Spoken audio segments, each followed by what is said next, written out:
Hello dear students, आज हम लोग पढ़ेंगे अभी एटॉमिक ऑर्बिटल और ऑर्बिट। ऑर्बिट पढ़ चुके हैं ऑलरेडी बोर का मॉडल में, ठीक है। बोर्स ऑर्बिट हम लोग पढ़ चुके थे कि बोर ऑर्बिट मतलब ऑर्बिट जो होता है वो क्या होता है, न्यूक्लियस के चारों तरफ में वो एक फिक्स पाथ, जिस पाथ पे इलेक्ट्रॉन घूम रहा है, ऐसा कहा था नील्स बोर ने। इसके पहले भी ऑर्बिटल थ्योरी मतलब बहुत हद तक बताया था किसने, रदरफोर्ड साहब ने, लेकिन एक्सप्लेन नहीं कर पाए थे बहुत चीज़ों को।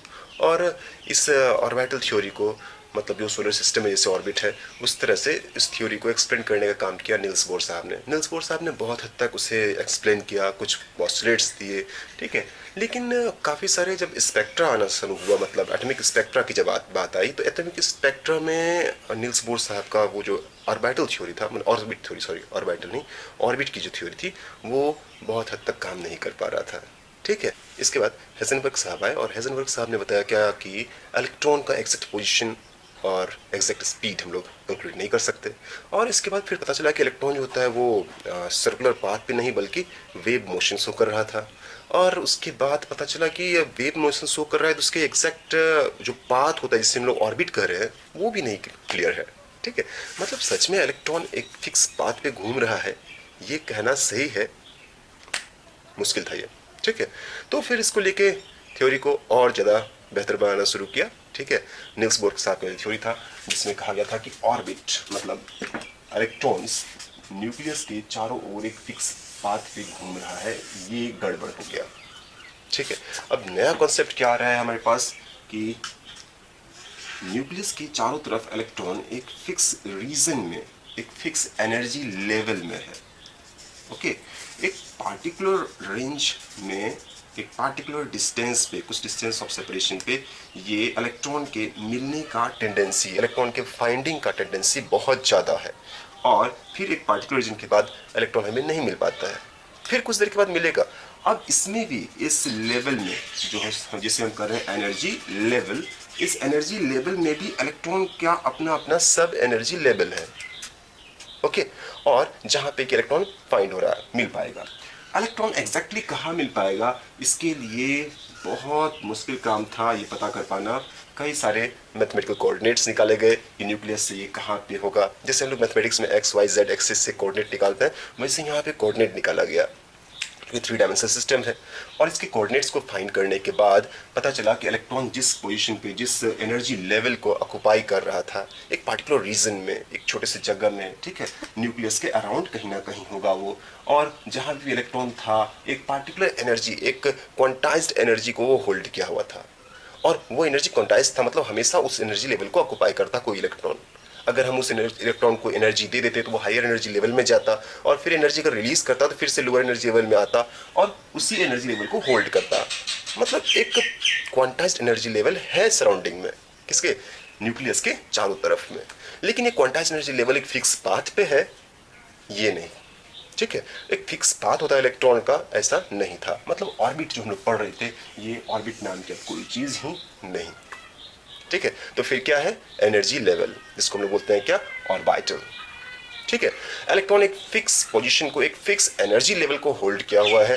हर एक इलेक्ट्रॉन का अपना अपना एनर्जी लेवल, और इलेक्ट्रॉन वेव मोशन शो कर रहा है, वेव नेचर शो कर रहा है, ठीक है, पार्टिकल नेचर के साथ साथ, ठीक है, वेव नेचर शो कर रहा है, ठीक है। डी ब्रॉगली साहब ने आपके क्वेश्चन हम लोग समझ चुके हैं इस चीज को। तो इलेक्ट्रॉन वेव नेचर शो करता है, वेव मोशन शो करता है, तो हर एक इलेक्ट्रॉन का अपना एक वेव फंक्शन होता है, जिस जो वेव फंक्शन से पता चल पाता है कि हमें कि इलेक्ट्रॉन किस जगह पे है और कौन सा एनर्जी लेवल को वो होल्ड किया हुआ है। ये वेव फंक्शन इलेक्ट्रॉन के बारे में सारे इंफॉर्मेशन को होल्ड किया रहता है, सारा इंफॉर्मेशन रखता है वो, ठीक है। तो अगर हमें एक इलेक्ट्रॉन का वेव फंक्शन पता चल जाए तो हमें इलेक्ट्रॉन का सारा इंफॉर्मेशन पता चल जाएगा, सारे कोऑर्डिनेट्स पता चल पाएंगे कि इलेक्ट्रॉन किस जगह पे है। समझ रहे हैं बात को। इसी वेव फंक्शन को इलेक्ट्रॉन का, हर इलेक्ट्रॉन जो वेव मोशन शो कर रहा है, जिसके पास एक पार्टिकुलर एनर्जी होती है, मतलब एक पार्टिकुलर एनर्जी लेवल को वो होल्ड किया हुआ है, ठीक है। तो एक पार्टिकुलर एनर्जी लेवल को जो होल्ड किया हुआ है वो बताएगा उसका कौन, वेव फंक्शन, जिसको बोलते हैं क्या, साइन, ठीक है। ये स्पेसिफिक वेव फंक्शन जो क्वांटाइज्ड एनर्जी लेवल को होल्ड किया हुआ है, इसी को हम लोग बोलते हैं एटॉमिक ऑर्बिटल। हालांकि सिंगल इलेक्ट्रॉन सिस्टम के लिए दिया गया, हाइड्रोजन लाइक एटम के लिए, ठीक है। तो उसे हम लोग क्या बोल रहे हैं, एटॉमिक ऑर्बिटल। अब ये ऑर्बिटल जैसे जैसे एनर्जी लेवल इसकी बढ़ती जाती है वैसे वैसे ये एटॉमिक ऑर्बिटल का नंबर भी बढ़ते जाता है, ठीक है। ऐसा देखा गया कि जैसे जैसे एनर्जी लेवल का वैल्यू, मतलब एनर्जी लेवल, जो एनर्जी लेवल तो बहुत सारे हैं, एक particular range of energy level जिसको हम लोग एन बोल रहे हैं, हालांकि इसे नाम दिया गया सेल। क्या नाम दिया गया? सेल। एक सेल में एक से ज़्यादा एनर्जी लेवल्स होते हैं, ठीक है। पहला सेल में तो एक ही होता है, उसके बाद जैसे जैसे हम लोग नंबर ऑफ सेल बढ़ाते जाएंगे एनर्जी लेवल बढ़ती जाएगी। Maximum number of energy level एक सेल में जो होगा उसे हम लोग एन स्क्वायर से लिखते हैं। किसे लिखते हैं? एन स्क्वायर, ठीक है। जैसे कि पहला सेल अगर ये है तो पहला सेल के लिए एन का वैल्यू 1, और इससे बोले हम लोग के सेल। नाम क्या देते हैं इसको? के सेल, ठीक है। और के सेल जिसके लिए एन का वैल्यू 1 दिए हैं, इससे हम निकाल पाएंगे इसमें कि एनर्जी लेवल कितना है। ओके, तो मैक्सिमम ऑफ एनर्जी लेवल जिसको हम लोग बोल रहे हैं एटॉमिक ऑर्बिटल, एटॉमिक ऑर्बिटल का नंबर होगा एन स्क्वायर। किससे देंगे? N square. एन स्क्वायर का वैल्यू यहाँ पे जाता है 1, पहला सेल के लिए, के सेल के लिए, ठीक है। अब धीरे धीरे समझ में आएगा कि ये सेल है क्या। के सेल में जो हमने निकाला एन स्क्वायर, ये हुआ लोकेशन, मतलब जहां जहां इलेक्ट्रॉन, या फिर वो एनर्जी लेवल जहां जहां इलेक्ट्रॉन है, जिस जिस लेवल को इलेक्ट्रॉन ऑक्युपाई किया है, ठीक है। उस एनर्जी लेवल में इलेक्ट्रॉन होल्ड कर रहा है। एक एनर्जी लेवल या एक एटॉमिक ऑर्बिटल में मैक्सिमम 2 इलेक्ट्रॉन रह सकता है। एक एनर्जी लेवल में मैक्सिमम 2 इलेक्ट्रॉन रह सकता है। दैट्स वाई एक एनर्जी लेवल में अगर 2 इलेक्ट्रॉन रह सकता है, एक एटॉमिक ऑर्बिटल में 2 ही इलेक्ट्रॉन रह सकता है, तो एक सेल में मैक्सिमम नंबर ऑफ इलेक्ट्रॉन अगर बात करते हैं तो वो हो जाता है 2 टाइम्स ऑफ एन स्क्वायर। इस तरह से हम maximum number of electrons find कर सकते हैं। इलेक्ट्रॉन का क्वांटाइज्ड एनर्जी एक सेल में कितना है, मतलब एटॉमिक ऑर्बिटल्स कितने हैं, उसके नंबर फाइंड कर सकते हैं, ठीक है। इस केस में मैक्सिमम नंबर ऑफ इलेक्ट्रॉन 2 होगा, जो कि ऑलरेडी बोर्ड साहब ने भी बता दिया था। 2n स्क्वायर से हम लोग एक ऑर्बिट में, वहाँ पे ऑर्बिट कहा गया था कि पहला ऑर्बिट में मैक्सिमम 2 इलेक्ट्रॉन हुआ करते हैं, जिसको हम लोग 2n स्क्वायर से लिखते थे, ठीक है। अब यहाँ पे जो बात हो रही है थोड़ा सा एलोबरेट वे में बात हो रहा है, ऑर्बिट से थोड़ा अलग हटके। ये एनर्जी लेवल को लेके बात करता है, इलेक्ट्रॉन के वेव फंक्शन को लेके बात करता है। हम जो बात कर रहे हैं ये है क्वांटम मैकेनिक्स, ठीक है। यहाँ पे हम लोग क्वांटाइज्ड एनर्जी की बात कर रहे हैं, यहाँ पे वेव फंक्शन की बात होगी, ठीक है। तो यहाँ पे वेव फंक्शन की बात हो रही है, और उससे हम समझा पा रहे हैं आपको इलेक्ट्रॉन के एग्जैक्ट पोजीशन, एग्जैक्ट लोकेशन के बारे में, जो कि न्यूक्लियस के चारों तरफ है। अब ये बात समझ में हम लोगों को आ रही है कि इलेक्ट्रॉन किसी एक फिक्स पाथ पे नहीं घूम रहा है। जैसे याद होगा आपको, आपने 9th में पढ़ा होगा या 8th में पढ़ा होगा, ठीक है, 8, 9, 10th में, मतलब जूनियर क्लासेस में आपने पढ़ा कि इस तरह से न्यूक्लियस है, इसके चारों तरफ 2 इलेक्ट्रॉन, एक यहाँ दिखा देते थे, एक यहाँ दिखा देते थे, उसके बाद 8 इलेक्ट्रॉन, तो ऐसे ऐसे ऐसे ऐसे, ठीक है, 4 और ये हो गया 8, मतलब सबको अलग अलग, है ना। जैसे आप 11th में आए तो पता चला अरे ये ऐसे तो नहीं डिस्ट्रीब्यूट होता है, फिर उसको क्या करिएगा आपने कि 2 इलेक्ट्रॉन एक साथ एक जगह पे होगा, नहीं तो ऐसे न्यूक्लियस दिखा दिए और 2 इलेक्ट्रॉन इस तरह से दिखा दिए। फिर उसके बाद पता चला अरे दूसरा वाला में इलेक्ट्रॉन जो है 2 इलेक्ट्रॉन एक जगह पे होगा, ओके, और बाकी के जो 6 इलेक्ट्रॉन है वो एक जगह पे होंगे, ठीक है। और इस तरह से ऑर्बिट को कैटेगराइज करने लग गए हम लोग, डिवाइड करने लगे। लेकिन ऐसा नहीं, ऑर्बिट नाम का चीज़ नहीं, हमें बात करना है क्या? ऑर्बिटल, ठीक है। ऑर्बिटल इस पूरे को नहीं, उस लोकेशन को सिर्फ बोलेंगे जहाँ पे कि इलेक्ट्रॉन हमें मिल पा रहा है, ठीक है। इलेक्ट्रॉन के फाइंडिंग का प्रोबेबिलिटी जिस जगह पे सबसे ज़्यादा होगा, मैक्सिमम होगा, मतलब वो 3 डायमेंशनल स्पेस जहाँ पे इलेक्ट्रॉन के फाइंडिंग का प्रोबेबिलिटी बहुत ज़्यादा हो, ठीक है, उस लोकेशन को बोलते हैं ऑर्बिटल। और इलेक्ट्रॉन के फाइंडिंग की प्रोबेबिलिटी को निकालने के लिए हम लोग उसके वेव फंक्शन का स्क्वायर निकालते हैं, ठीक है, वेव फंक्शन का स्क्वायर निकालते हैं। ये हमें देता है प्रोबेबल डेंसिटी ऑफ इलेक्ट्रॉन, मतलब इलेक्ट्रॉन के सबसे ज़्यादा पाए जाने की संभावना उसी जगह पे होगा, इसलिए नाम दिए probable density, density of electron. तो probable density of finding of electron, तो इलेक्ट्रॉन के फाइंडिंग का प्रोबेबल डेंसिटी सबसे ज़्यादा कहाँ पे होगा, तो वो उसके वेव फंक्शन के स्क्वायर से निकल पाता है। एक्चुअली में यही वैल्यू हम निकाल पाते हैं, कैलकुलेट कर पाते हैं, ठीक है, एक इक्वेशन से जो दिया था स्क्रोडिंजर साहब ने, ठीक है, स्क्रोडिंजर साहब के नाम से, उसको स्क्रोडिंजर इक्वेशन भी बोलते हैं, ओके। और इसमें कांस्टेंट मैथमेटिकल ऑपरेटर है वो, ठीक है, यूज किया जाता है उसमें, जो कि हैमिल्टनियन कांस्टेंट बोलते हैं उसको, ठीक है। तो उसके हेल्प से हम ये निकाल पाते हैं। अभी वो सारी चीज़ें नहीं पढ़नी, आपको सिर्फ नाम जानना है, ओके। आप समझते हैं, आगे इन चीज़ों को समझने की कोशिश करते हैं हम लोग। फिर से देखते हैं, मैंने कहा कि ये पूरा का पूरा एनर्जी लेवल का सेल कहलाया। एक सेल में मैक्सिमम नंबर ऑफ लोकेशन जो होगा इलेक्ट्रॉन का, जिसको एटॉमिक ऑर्बिटल कह रहे हैं, वो हम n के वैल्यू से देंगे। हर एक सेल को एक वैल्यू देते हैं n से, जिस n को बोलते हैं प्रिंसिपल क्वांटम नंबर। ठीक है, प्रिंसिपल क्वांटम नंबर। अब ये k सेल, पहला सेल के लिए प्रिंसिपल क्वांटम नंबर का वैल्यू 1 होगा। दूसरा सेल, ठीक है, दूसरा सेल जिसे हम लोग L बोलते हैं, क्या बोलते हैं, L, इसके लिए प्रिंसिपल क्वांटम नंबर n जिसे कह रहे हैं, इसका वैल्यू होगा 2। दूसरे सेल में मैक्सिमम नंबर ऑफ लोकेशन, जहां जहां के इलेक्ट्रॉन होगा, यहाँ है, यहाँ है, यहाँ है, कहाँ पे है, एक पार्टिकुलर डिस्टेंस पे सबके सब रहेंगे और सबकी एनर्जी लगभग लगभग बराबर, लेकिन एक समान नहीं, स्लाइटली डिफरेंट एनर्जी लेवल, थोड़ा सा चेंज होगा एनर्जी लेवल में। ठीक है, तो अब बात करते हैं कि एनर्जी लेवल ये तो हो गया। अब इसके बाद हो रही है कि इसके बाद ये लोकेशन n = 2 में ऑर्बिटल्स का नंबर अगर देखेंगे, नंबर ऑफ ऑर्बिटल्स, तो नंबर ऑफ ऑर्बिटल हमने कहा कि आपको n² से फाइंड करेंगे। तो n² बिकम्स इक्वल टू क्या हो गया, 4। इट मींस दैट कि इस सेल में 4 एटॉमिक ऑर्बिटल होंगे। अब ये चारों एटॉमिक ऑर्बिटल एक ही एनर्जी लेवल के होंगे? नहीं, इनकी एनर्जी लेवल स्लाइटली डिफरेंट होगा इसी रेंज में, इसी सेल में, लेकिन सबके सब एक ही एनर्जी लेवल में नहीं होगा। ठीक है, और सबके सबका लोकेशन भी अलग अलग होगा। अब इसके एनर्जी लेवल फाइंडिंग की प्रोबेबिलिटी ये सब कौन बताएगा, वेव फंक्शन साइन। ठीक है, वेव फंक्शन से पता चल पाएगा ये कहाँ कहाँ पे है। जब हम लोग कैलकुलेट करना शुरू किए तो पता चला कि ये एनर्जी लेवल जो हमने किया लिखा है, इस एनर्जी लेवल में एक एनर्जी लेवल बिल्कुल वैसा ही था जो पहले वाले सेल में, मतलब के सेल में था। तो के सेल में जो एनर्जी लेवल अपने पास था, जो कि n² 1 दिए थे, वैसा ही एनर्जी लेवल यहाँ पे भी है। अब उस एनर्जी लेवल को जो कि सेल के अंदर है, उसको नाम देना शुरू किए। पहला सेल के एनर्जी लेवल को नाम दिए S। क्या नाम दिया हमने, S। ठीक है, दूसरा सेल में भी वैसा ही एनर्जी लेवल होता है, S के जैसा ही, लेकिन S वाला एनर्जी लेवल सिर्फ एक ही ऑर्बिटल को कंटेन करता है और एक ऑर्बिटल में 2 ही इलेक्ट्रॉन रह सकता है।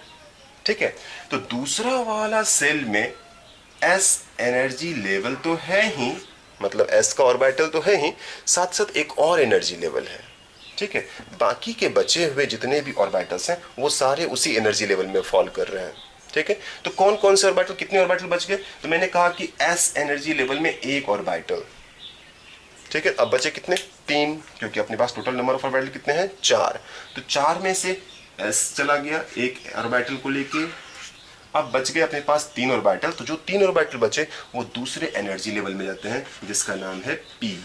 क्या नाम है, P। तो ये P एनर्जी लेवल जिसमें कि 3 ऑर्बिटल है। अब ये 3 ऑर्बिटल मतलब 3 लोकेशन है इलेक्ट्रॉन का, 3 ओरिएंटेशन है इलेक्ट्रॉन का, जिनका एनर्जी लेवल एक समान हो सकता है, ठीक है, या स्लाइटली डिफरेंट भी हो सकता है। डिफरेंस भी होगा एनर्जी में तो बहुत कम, समझ रहे बात को, ठीक है। लोकेशन चेंज, ओरिएंटेशन चेंज, है ना। तो ये जो एनर्जी लेवल अब बना हमारे पास, जिसको हम बोलते हैं सब एनर्जी लेवल। क्या बोलते हैं, सब एनर्जी लेवल। एक ही सेल में अलग अलग एनर्जी लेवल का, स्लाइटली डिफरेंट एनर्जी लेवल का, ठीक है। अब ये जो एनर्जी लेवल का हमारा बन रहा है सब एनर्जी लेवल, ठीक है, जो कि 3 है। 3 क्या है इसमें, एटॉमिक ऑर्बिटल, ठीक है, और हर एक एटॉमिक ऑर्बिटल में मैक्सिमम 2 इलेक्ट्रॉन रह सकता है। और इस तरह से maximum number of electron L shell में कितना रह सकता है, तो L सेल में मैक्सिमम नंबर ऑफ इलेक्ट्रॉन जो रहेगा वो हो गया 2 × n² = 8। तो देखो सिंपल सी चीज थी जो हम लोग पढ़े थे कि पहला ऑर्बिट में 2, दूसरा ऑर्बिट में 8 इलेक्ट्रॉन रहता है। 10th तक वो ठीक था, लेकिन जैसे ही हम लोग 11th में आ रहे हैं, यहाँ पे आपके एनसीईआरटी बुक में पूरे एलोबरेट वे में इसको एक्सप्लेन किया गया है बहुत अच्छी ढंग से। आप जब इसको थोड़ी पढ़ेंगे तब समझ में आएगा, नहीं आ पाता है, ठीक है। थ्योरी पढ़ने पे आप अभी बच्चे हैं, आपको वेव फंक्शन, वेव नेचर और सीधा दूसरा चीज़, मतलब अभी तक पढ़ रहे थे एक सिंगल पाथ था, उस पाथ पे इलेक्ट्रॉन घूम रहा था, अब जान रहे हैं पाथ ही नहीं है, फिर इलेक्ट्रॉन कहाँ पे है, अब कहते हैं कि वो लोकेशन है कहीं पे, कोई पोजीशन है, कोई एनर्जी है। अब ये एनर्जी वेव फंक्शन सच में बहुत मुश्किल होता है समझना, लेकिन इसका मतलब ये नहीं कि आपको गलत कॉन्सेप्ट दे दिया जाए, ठीक है। हम लोग कोशिश करेंगे समझने का, क्योंकि अगर नहीं समझ पा रहे हैं तो कुछ और समझा दिया जाए, ये गलत होगा। है ना। चलिए देखते हैं, कोशिश करते हैं फिर से एक बार। मैंने क्या कहा आपको कि इलेक्ट्रॉन न्यूक्लियस के चारों तरफ एक पार्टिकुलर लोकेशन को ऑक्युपाई करता है। वो लोकेशन, वो पोजीशन, ठीक है, जहाँ पे कि इलेक्ट्रॉन के पास एक क्वांटाइज्ड एनर्जी है, एक फिक्स अमाउंट में, वो उसका एनर्जी लेवल कहलाया। क्या कहलाया? Energy level. हर बार इलेक्ट्रॉन उस एनर्जी लेवल को ही ऑक्युपाई करेगा, उस एनर्जी लेवल से हायर एनर्जी लेवल में जाएगा, और हायर जब लोअर में आएगा तो फिर से उसी पोजीशन को, उसी एनर्जी लेवल को वो ऑक्युपाई करेगा। वो एक पार्टिकुलर एनर्जी लेवल का वैल्यू क्या होगा, तो वो इलेक्ट्रॉन के वेव फंक्शन से पता चलता है, क्योंकि इलेक्ट्रॉन वेव मोशन शो करता है, वेव लाइक नेचर शो करता है, ठीक है। दैट्स व्हाई इलेक्ट्रॉन के वेव फंक्शन से इसका सारा इंफॉर्मेशन पता चल पाता है। इलेक्ट्रॉन के वेव फंक्शन को हम लोग साई से डिनोट करते हैं, ठीक है। और इस साई का सारा कैरेक्टर कौन बताएगा? तो कुछ कांस्टेंट कौन कौन है? एक बोलते हैं प्रिंसिपल क्वांटम नंबर, दूसरा बोलते हैं एजीमुथल क्वांटम नंबर, और तीसरा बोलते हैं मैग्नेटिक क्वांटम नंबर। ये 3 नंबर हैं। इन तीनों के सेट से पता चल पाता है उसके वेव फंक्शन का कैरेक्टर, इलेक्ट्रॉन का एग्जैक्ट पोजीशन, या फिर उसके एनर्जी लेवल। तो इलेक्ट्रॉन का एनर्जी लेवल मतलब एटॉमिक ऑर्बिटल का एग्जैक्ट पोजीशन, ठीक है, एग्जैक्ट एनर्जी, ये सब बताने के लिए हमारे पास कितने कैरेक्टर हैं? 3, ठीक है। तो 3 नंबर है, कैरेक्टरिस्टिक नंबर, जिनसे हम पता कर पाएंगे इलेक्ट्रॉन के पोजीशन को न्यूक्लियस के अराउंड, है ना। तो चलिए जानते हैं ये तीनों नंबर का नाम और तीनों नंबर का काम, ठीक है।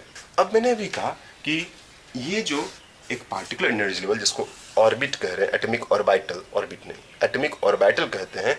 एटॉमिक ऑर्बिटल एक पार्टिकुलर लोकेशन में है, एक एनर्जी लेवल में है, और इसे हम लोग बोल रहे हैं सेल। क्या बोल रहे हैं? सेल। सेल को डिफाइन किए कि न्यूक्लियस के अराउंड पहला सेल जो सबसे क्लोज है न्यूक्लियस के, वो है के। दूसरा सेल जिसका नाम है एल। तो हम लोग पहले आप सेल नाम देते हैं, ठीक है। सेल अपने पास कौन कौन से हैं? तो के, एल, एम, एन, ओ, ई, इस तरह से, ठीक है, आप दे सकते हैं, ठीक है, अल्फाबेटिकली। और नाम क्या दिया गया? सेल के नंबर को, जिसको हम बोलते हैं एन, उसे नाम दिया गया प्रिंसिपल क्वांटम नंबर। इसे नाम दिया गया है क्या? Principal quantum number. Principal quantum number जिसको हम लोग डिनोट कर रहे हैं किससे? एन से। ये है प्रिंसिपल क्वांटम नंबर।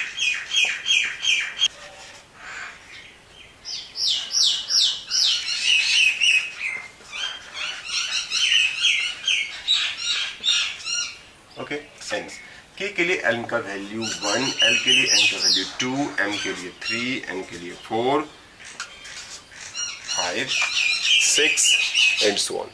ओके, अब बात हो रही है क्या कि एक सेल में, ओके, बहुत सारे ऑर्बिटल हैं, और ये ऑर्बिटल लगभग बराबर एनर्जी वाले या स्लाइटली डिफरेंट एनर्जी वाले हैं। तो इन ऑर्बिटल को फिर एनर्जी लेवल के अकॉर्डिंग हम लोग ग्रुप किए, ओके, और वो ग्रुप हमें बता रहा था एक पार्टिकुलर शेप वाला, एक पार्टिकुलर ओरिएंटेशन वाला इलेक्ट्रॉन को, ठीक है। तो ये एक पार्टिकुलर शेप वाले इलेक्ट्रॉन बता रहा था। पहला वाले में, फर्स्ट सेल में, ये जो ग्रुप है किसका? ऑर्बिटल का, वो एक ही है, जिसका नाम है एस। जिसका नाम क्या है? एस। इसे हम लोग बोले सब एनर्जी लेवल। मतलब हर एक एनर्जी लेवल में सब एनर्जी लेवल होगा। मैंने आपको बताया कि हर एक सेल में अब सब सेल होगा या सब एनर्जी लेवल होगा, जिसे हम लोग बोलते हैं क्या? एल। क्या बोल रहे हैं? L, azimuthal quantum number, L. तो अब इसे एल से नोट करेंगे। हर एक सेल में जो एल का वैल्यू होगा वो 0 से स्टार्ट होगा, और जो भी प्रिंसिपल क्वांटम नंबर है उतना ही नंबर का एल होगा। मतलब समझिए, जैसे कि के सेल में प्रिंसिपल क्वांटम नंबर 1 है, तो उसमें एक ही सब सेल होगा। सब सेल जिसको हम लोग दे रहे हैं नाम एस, और नंबर दे रहे हैं इसको 0। एस के लिए नंबर कौन सा देते हैं? 0, ठीक है। और दूसरा सेल में 2 सब सेल होगा, एक हो गया एस और दूसरा कहलाएगा पी, ठीक है, एस एंड पी। एस और पी दोनों के नंबर देते हैं 0 एंड 1। ये 0 से स्टार्ट होगा, ठीक है, तो 0 एंड 1, ठीक है। ये हो गया एक नंबर किसके लिए, एजिमुथल क्वांटम नंबर के लिए, जिसको हम लोग दे रहे हैं नाम सिंबल L। तो L का वैल्यू S के लिए 1 0, P के लिए 1। तीसरे सेल में 3 ऐसे सब सेल होंगे, ठीक है। क्या क्या नाम होगा, S P and D। Okay, number होगा L के लिए, सब सेल का नंबर L के लिए, या एजिमुथल क्वांटम नंबर बोलते हैं इसे, जिसको बोलते हैं 0 1 2। ये जो नंबर दे रहे हैं कौन सा, principal quantum number, azimuthal quantum number, एक और आएगा मैग्नेटिक क्वांटम नंबर। ये इन्हीं क्वांटम नंबर के हेल्प से हम वेव फंक्शन को डिस्क्राइब कर पाते हैं, इलेक्ट्रॉन का एग्जैक्ट लोकेशन पता कर पाते हैं स्क्रोडिंगर इक्वेशन से, ठीक है। अब बात हो रही है क्या कि ये जो सब एनर्जी लेवल है या सब सेल है, इन सब सेल में ही इलेक्ट्रॉन एक पार्टिकुलर लोकेशन को ऑक्युपाई किया हुआ है, जो पार्टिकुलर लोकेशन एक स्पेसिफिक एनर्जी लेवल का है, और लगभग सबके एनर्जी लेवल एक समान है। एक सब एनर्जी लेवल में लगभग जितने भी हमें लोकेशंस होंगे इलेक्ट्रॉन का, जिसको बोलते हैं एटॉमिक ऑर्बिटल, ठीक है, इनका एनर्जी लेवल लगभग समान है। मतलब अब SPD में हम पता करेंगे कि कितने लोकेशन होंगे इलेक्ट्रॉन्स के, या फिर कितने ऑर्बिटल्स होंगे, मतलब ऑर्बिटल यहाँ पे है एटॉमिक ऑर्बिटल। S जो सब सेल है उसमें एक ही ऑर्बिटल हुआ करता है, इसे हम लोग बॉक्स से दिखा देते हैं। एक्चुअल में कोई बॉक्सर होता नहीं है, ठीक है, इलेक्ट्रॉन तो अपना फ्रीली मूव कर रहा है, घूम रहा है, ठीक है। तो इसे हम लोग दिखा रहे हैं एक बॉक्स से। जितने भी S सब सेल हैं उनके पास एक ही ऑर्बिटल होगा, एक ही लोकेशन होगा इलेक्ट्रॉन के लिए, एक ही एनर्जी लेवल है। अब बात करते हैं P। तो P में ऐसे 3 एनर्जी लेवल होते हैं, ओके। P के केस में ऐसे 3 एनर्जी लेवल हैं, ठीक है। और अगर बात करते हैं D का, तो D में ऐसे 5 एनर्जी लेवल होते हैं, मतलब 5 लोकेशन है, 5 एटॉमिक ऑर्बिटल हैं। तो इस तरह से हमें पता चला कि एटॉमिक ऑर्बिटल्स हैं। अब अगर हम बात करते हैं फिर से एटॉमिक ऑर्बिटल और इस रिलेशन का, तो देखिए मैंने कहा था कि पहला वाला में number of atomic orbital n² एक ही है, दूसरे वाले में n² मतलब 2² मतलब 4, 4 एटॉमिक ऑर्बिटल होंगे, 4 एटॉमिक ऑर्बिटल, एक s के और 3 p के, ठीक है, 1 2 3 p के और एक s के, कुल मिला के 4 एटॉमिक ऑर्बिटल, ठीक है। तीसरे वाले में अगर देखेंगे तो 3 n का वैल्यू, तो नंबर ऑफ एटॉमिक ऑर्बिटल 3 का स्क्वायर मतलब 3 3 9, तो अपने पास अब 9 एटॉमिक ऑर्बिटल्स हो जाएंगे, ठीक है। 9 एटॉमिक ऑर्बिटल, 1 s के लिए, 3 p का और 5 d का एटॉमिक ऑर्बिटल। समझ गए, यही है एटॉमिक ऑर्बिटल्स, ठीक है। एक एटॉमिक ऑर्बिटल में मैक्सिमम नंबर ऑफ इलेक्ट्रॉन जो रह पाएगा वो कितना है, 2 से ज्यादा इलेक्ट्रॉन नहीं रह पाएगा, ठीक है। समझ गए, तो यही हमें बता पाता है एग्जैक्ट लोकेशन, इलेक्ट्रॉन कहाँ पे है, इलेक्ट्रॉन के सारे कोऑर्डिनेट्स, कौन, एटॉमिक ऑर्बिटल। और इस एटॉमिक ऑर्बिटल को कैरेक्टराइज करने के लिए, पता करने के लिए हमें चाहिए 3 नंबर, जिसका नाम है प्रिंसिपल क्वांटम नंबर n, जो आपने समझा, जो सेल का नंबर है, ओके।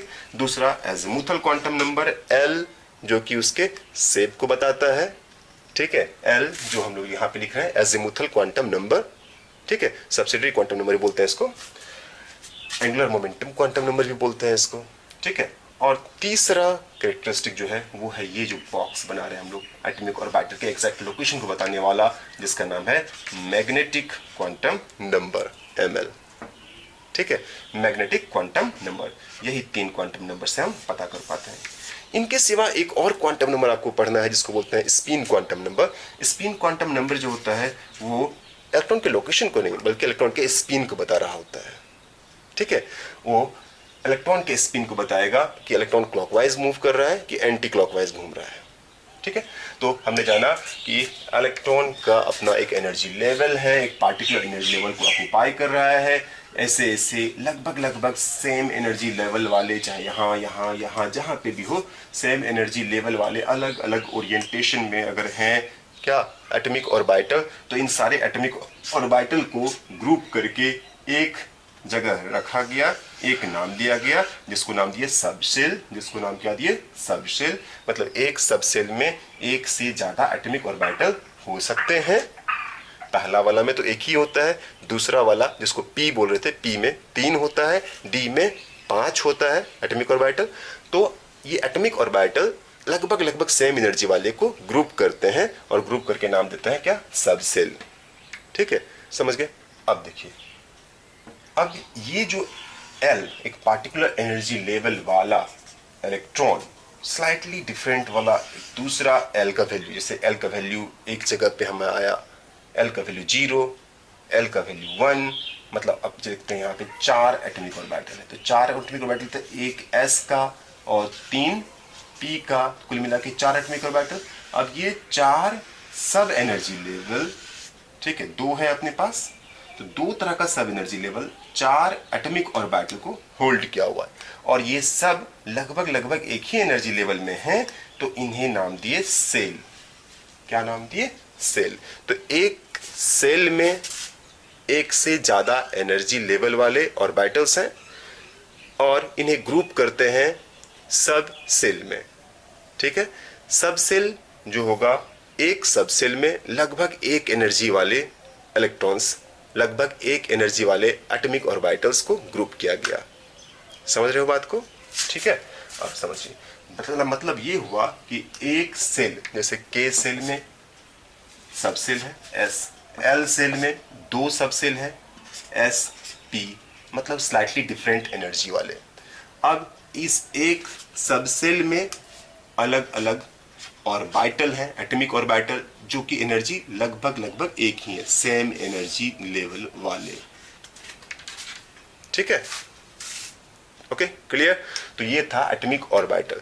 तो एक्यूरेटली एटॉमिक ऑर्बिटल को वही एग्जिस्टेंस माना जाएगा, एटॉमिक ऑर्बिटल की ही बात होगी, ऑर्बिट नाम का चीज नहीं होगा। तो अब हम लोग नेक्स्ट समझेंगे इन चीजों को निकालना, समझना, कैलकुलेशन करना, जो बहुत आसान है। ठीक है, चलिए देखते हैं।